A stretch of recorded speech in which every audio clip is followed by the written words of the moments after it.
Bismillahirrahmanirrahim. Assalamualaikum warahmatullahi wabarakatuh. Saudaraku, muslimin dan muslimah dimanapun berada, kita akan melanjutkan mengaji tentang kepemimpinan, yakni tentang bagaimana menyayangi binatang.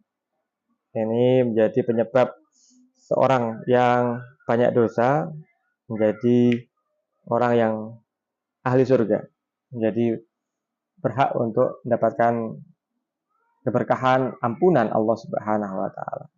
Riwayat hadis an Abu Hurairah radhiyallahu an Abi Hurairah radhiyallahu an Rasulillah sallallahu alaihi wasallam qala ghufira limra'atin musimatin marrat bi kalbin ala ra'si raqi yalhas qala kada yaqtuluhu al-'atash fanaza'at khuffaha fa'au saqqathu bi himariha fanaza'at lahu minal ma' fa ghufira laha bidzalika. Diriwayatkan dari Abu Hurairah radhiyallahu an, Rasulullah SAW bersabda, seorang wanita berzina diampuni dosanya karena anjing yang ia temukan di dekat sebuah sumur. Anjing itu yalhas, melet, sedang menjulurkan lidahnya. Beliau berkata, dalam kondisi kehausan yang hampir menyebabkan ia mati. Kemudian fanaza'at khuffaha. Wanita tersebut melepas alas kakinya, mengikatnya dengan kerudungnya, kemudian mengambil air dari sumur itu untuknya. Mengambil air untuk anjing itu, untuk memberikan minum anjing yang sangat haus, yang sangat kehausan tadi. Fa ghufira laha bidzalika. Maka dengan perilakunya tadi, dengan tindakan tadi, memberikan minum anjing yang kehausan tadi, wanita berzina tersebut ini ghufira, diampuni dosa-dosanya oleh Allah Subhanahu wa taala. Apa yang bisa kita petik dari hadis ini? Pertama, perbuatan yang di mata manusia kecil, sepele, seperti memberikan minum binatang, ternyata ini menjadi sebuah sebab ridhonya Allah Subhanahu wa taala.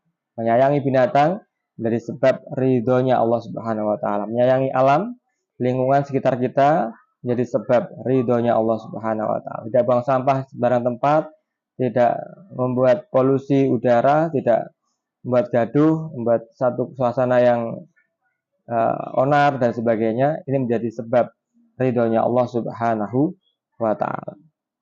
Maka janganlah kita menganggap remeh perbuatan baik sekecil apapun.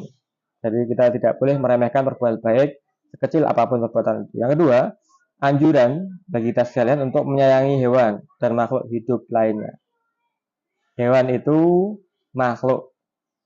Siapa penciptanya? Yakni Allah Subhanahu wa taala. Karena siapa yang menyayangi makhluknya, maknanya dia akan mendapatkan kasih sayang pencipta, yakni Allah Subhanahu wa taala. Yang ketiga, dalam cerita di atas menunjukkan Allah Subhanahu wa taala dan Rasulullah SAW meninggikan derajat seekor anjing yang mungkin ada sebagian orang memandangnya sebagai makhluk yang hina, jadi bahan olok-olokan, jadi bahan tumpah serapah, dan sesuatu yang menurut orang kebanyakan ini binatang yang kotor, yang menjijikkan, yang hina, yang tempatnya di bawah dan seterusnya.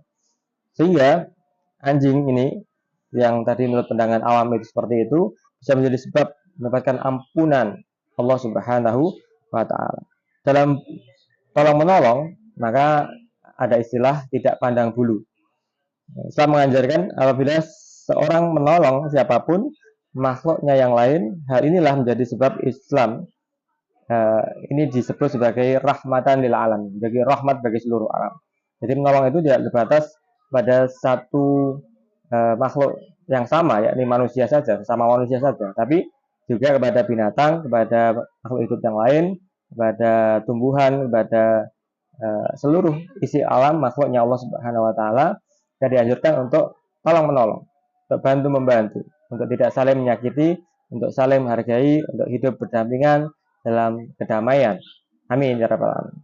Semoga Allah memberikan hidayah ini kepada kita sekalian, kepada keluarga Islam, muslimin semuanya, untuk dapat berbuat baik pada makhluk hidup di lingkungan kita, sekitar kita, dimanapun kita berada, sehingga kita mendapatkan ridho Allah, ampunan Allah, mendapatkan rahmat Allah Subhanahu wa Ta'ala. Terima kasih. Assalamualaikum warahmatullahi wabarakatuh.